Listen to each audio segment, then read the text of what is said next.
season later. So that's important to keep in mind, that Eve is still supposed to change the fate of the library somehow. She is supposed to be the biggest, best guardian known to man. And multiple characters have said that Flynn is the greatest librarian to have ever lived.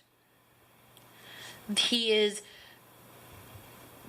compared to King Arthur multiple times in season 1, and is revered. Like, even Judson and Charlene, in their few scenes, you see them clearly showing that, yes, Judson was the first librarian, but Flynn is even better than he was. So, with that in mind, we're going to move on to the most recent promo, synopsis and photos that were released just within the last couple of days between my filmings. So, the first one, the synopsises. We're going to talk about the cornerstones of the Alexandrian Library. Guys, do you remember that glowy thing in the promo? Most cornerstone spells glow in square shapes. There were 4 corners. 4 lines going from the corner to a center point. Guys, I'm pretty sure it's a location spell. Just saying, it's logic. That's most likely a location spell. It's a very destructive looking location spell, but it's a location spell. But yeah, we're gonna go continue on. Sorry, let me get the synopsises and whatnot up. But the cornerstones of the Library at Alexandria, which is the original library. Sorry, that was my phone going off. I forgot to set an alarm. Close my alarm after I woke up 3 hours early. Here's the thing about the Library of Alexandria. I have a theory that a friend originally had that I agree with. We're probably going to be seeing more annexes. And yes, I do say more annexes, because I believe that firmly, because Flynn, in episode 1, said an annex. An, as in, not the, as in the only, and as in there are multiple annexes. Guys, there might be more librarians, employees that we get to see. I'm pumped, because if that's true, I want some harebrained little old lady that gets pissed at Jenkins because he's experimenting when she's just trying to collect the books and keep them in order. Basically, I want Helen Mirren to show up and kick Jenkins' ass. That's all I see. So, but that's a harebrained wish. Okay. So, the Dark Secret.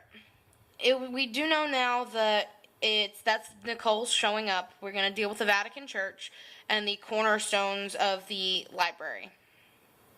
So, going to be interesting. I kind of hope that in that episode, Nicole shows up in the whole season, but she stays in a separate annex because she wants to give everybody their space, and she wants her own space to process. That's what I hope. So, that's the Dark Secret synopsis. It looks pretty good. Steal of Fortune, which, again, episode 1 and episode 2 are supposed to be 2-parters. They're supposed to be together, so the plots don't tie together. So this is going to be an interesting one. Also, we're getting Bruce Campbell back, and guys, I'm excited, because I love Bruce Campbell as Santa. Literally, he makes the cutest Santa. He does! He makes the most adorable, sweet, endearing Santa. So, we'll get to see him take Eve, Flint, and Jenkins on just some vacation. Which, guys, here's my theory. They go to Disney. My theory is they're going to some kind of Star Wars Disney thing, and that's where Jenkins gets a lightsaber. Because, what do you want to bet? It's not Jenkins that's the giant nerd, it's Santa.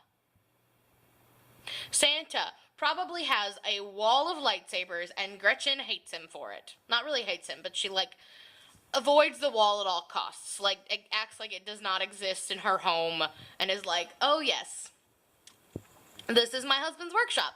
Please ignore the wall of lightsabers. So, I have a feeling That's how he gets the lightsaber, is Santa. Like, that's my theory. That's a plausible theory. Again, it could just not show up again until, like, from the Dude Named Jeff episode, and I would be so upset. But, yeah. So, that's gonna be one of those episodes where it's, like, 2 storylines going on at the same time, and I'm excited to see if they tie them together, or if it's just two separate storylines. Because there's the Jenkins, Eve, Flynn, Santa vacation adventure, but then we see Ezekiel and the other librarians have to deal with Ezekiel's mom and Santa's brother. Guys, here's a small harebrained theory. Ezekiel is Santa's nephew. Because, again, it could just be like 2 separate forces want the one thing, but what if they were a team? What if Ezekiel's crime lord mom and the patron saint of thieves got it on? It's always a theory.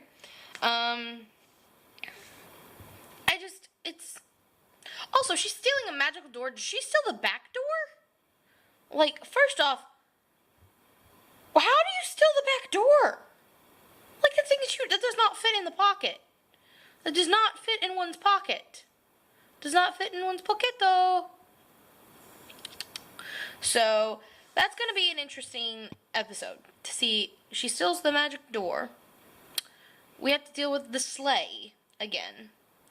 So, Santa's sleigh gets a return. That's fun.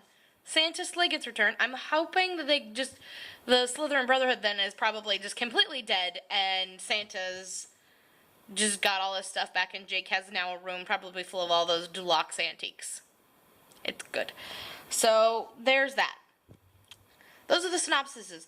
Now let's talk about those photos. Those photos, though. The barn one, 10 out of 10, that's when they see Nicole. And obviously, they're in the Vatican again. And outside the Vatican. Also, just Flynn's happy face to see Nicole. This is, okay, I don't know that he's seeing Nicole, but my theory is that is Flynn's smiley face when he sees something he remembers. Like, he sees friends.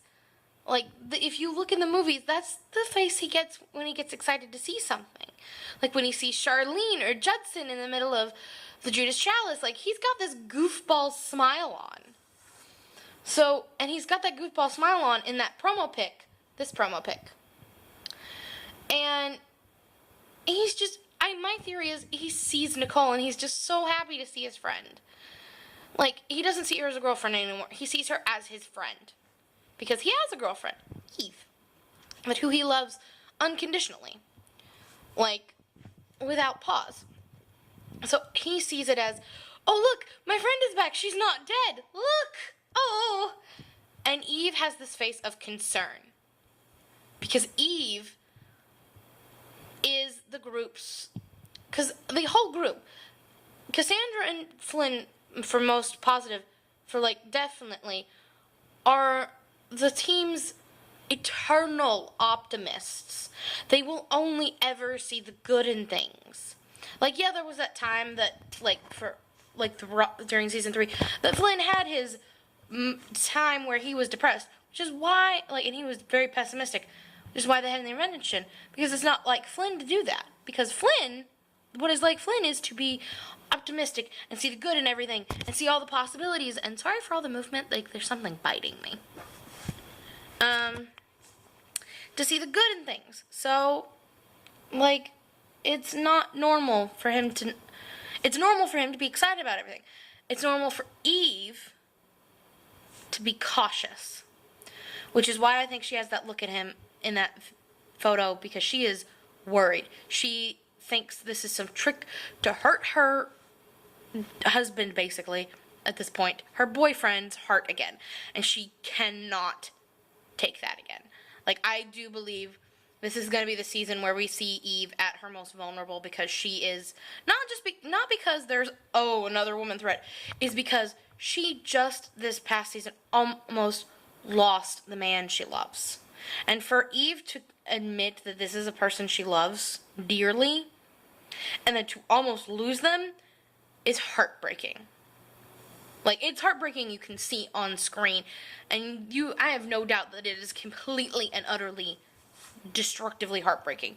So she is I have a theory that we are going to see her as her most protective and cautious when it comes to Flynn, because she does not want to lose him. She cannot lose him. It would destroy her. She would not be able to continue being a guardian if Flynn was not the librarian, kind of situation. So